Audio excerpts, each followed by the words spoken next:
Hard news के साथ मैं हूं उस्मान शहीन।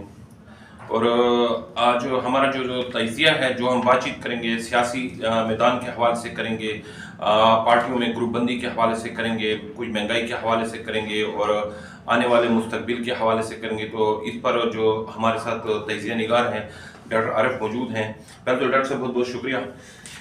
पहले ये बताएं कि इलेक्शन का ऐलान हो चुका है, 8 फरवरी कहा जा रहा है कि इलेक्शन होंगे। तो पार्टियों ने अपने सियासी जलसे भी शुरू कर दिए हैं और मैदान भी सजने वाले हैं। तो आप कैसे देख रहे हैं आने वाले इलेक्शन को?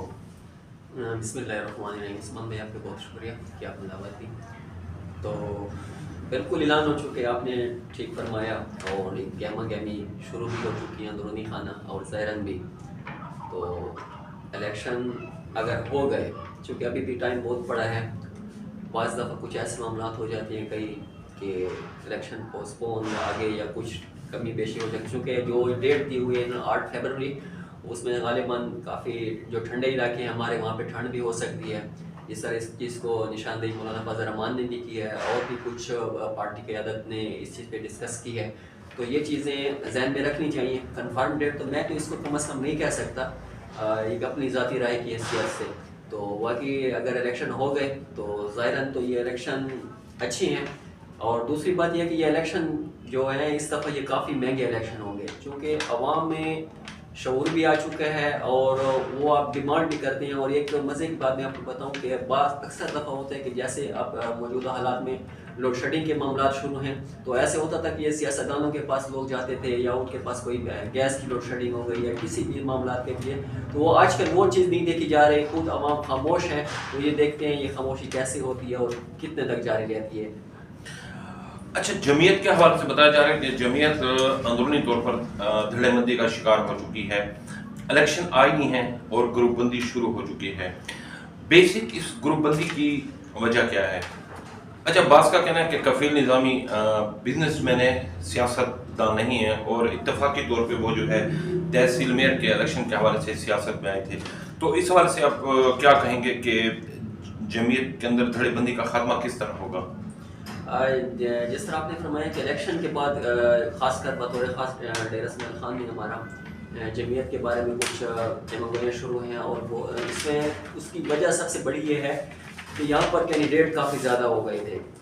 अंदरूनी तौर पे मकसद है हर बंदा जिस पे भी हाथ रखे ना, वो जिस तरह कहते हैं कि वो अपने आप को बड़ा समझते हैं और वो कहते हैं कि मैं MPA और MNA का कैंडिडेट हूँ। कम अज़ कम अगर MNA नेशनल असम्बली का नहीं तो प्रोविंशियल असम्बली का कैंडिडेट अपने आप को समझता है। तो इस वजह से इनकी आपस में शायद इसकी वजह से जमात को भी नुकसान हो, चूँकि इससे ये हो सकता है कि इनकी जो वर्कर्स हैं वो तकसीम हो जाएंगे, ग्रुपबंदी में तकसीम हो जाएंगे, तो ये जमीयत को नुकसान देंगे। तो इसमें जो मेरी राय है, मेरे ख्याल में शायद मौलाना फजल रहमान साहब बहुत अच्छे सियासतदान हैं, बड़े सियासतदान हैं, पाकिस्तान लेवल के सियासतदान हैं। तो इस पर वो ऐसा स्टेप उठाएंगे कि ये सबको नाराज़ भी ना करें। शायद वो एक्सपेक्टेड है कि मौलाना लुत्फ़ुर रहमान साहब को ये चांस दे दें डी खान में, क्योंकि यहाँ पे अगर ये किसी एक के सर पे भी हाथ रख दें तो बहुत सारे दोस्त इनसे खफा हो जाएंगे। अगर ज़ाहिरन ना भी हो तो इंटरनल तौर पर वो उनसे नाला भी होंगे और शायद वो उस तरीके से दिल लगी से मकसद है कि वो उनकी कैंपेन नहीं चलाएंगे। तो इस चीज़ को भी मद्देनज़र रखना चाहिए और मौलाना फजल रहमान इस पर बहुत अच्छा फैसला करेंगे इंशाअल्लाह। ठीक है। अजीजुल अली जो पार्टियां बदलने की माहिर है, एक तो शोबदाबाद होता है ना सियासतदान, तो ये मुंडीरें तब्दील करते हैं और इलेक्शन के टाइम ही ये बाहर निकलते हैं। तो अब अजीजुल अज़ई ने PTI पीपल पार्टी में शमूलियत इख्तियार कर ली है, तो किस मैदान से वो उतरेंगे? क्योंकि अहमद कुंडी भी मौजूद हैं, पीपल पार्टी के और भी वर्कर मौजूद हैं। अगर अजीजुल अज़ई को टिकट दिया जाता है तो पीपल पार्टी में भी इख्तलाफात और एक जो कैंडिडेट हैं उनके वो भी खफा होंगे। तो अजीजुल्लाह के हवाले से आप क्या कहेंगे कि वो उसने क्यों मजबूरन ऐसा स्टेप उठाया है? उस्मान भाई, अजीजुल्लाह अली जो है ना, ये हादसाती नुमाइंदे हैं, क्योंकि ये इनके वालिद साहब जो थे लुत्फ़ुल्लाह खान अली सईद हमारे डी खान के नाजिम भी रह चुके हैं।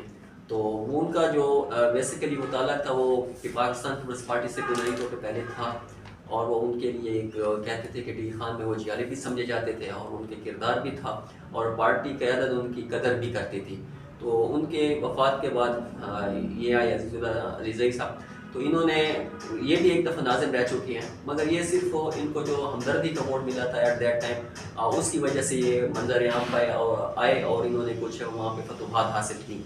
अब जो मौजूदा हालात हैं इसमें किरदार की वो हैं पीछे, तो इस पे इनका कोई ऐसा किरदार अब सियासत में नहीं है कि जिसकी वजह से लोग इनका साथ दें या लोग इनको वोट दें या ये जीतने की कंडीशन में है। ये सिर्फ मैक्सिमम अगर इसको यानी जिस तरह कह सकते हैं कि देर आया दुरुस्त आया, अपनी दोबारा उसी मुंडेर पे आके बैठ गया जहाँ पे इनको वाले साहब इनके थे उसके पाकिस्तान पीपल्स पार्टी के अंदर, और शायद इनको ज़िली निज़ामात मिल जाए इनको पाकिस्तान पीपल्स पार्टी की। अदरवाइज़ ये MPA के जो कैंडिडेट हैं इस सूरत के में हैं भी नहीं, और पाकिस्तान पीपल्स पार्टी ऐसे स्टेप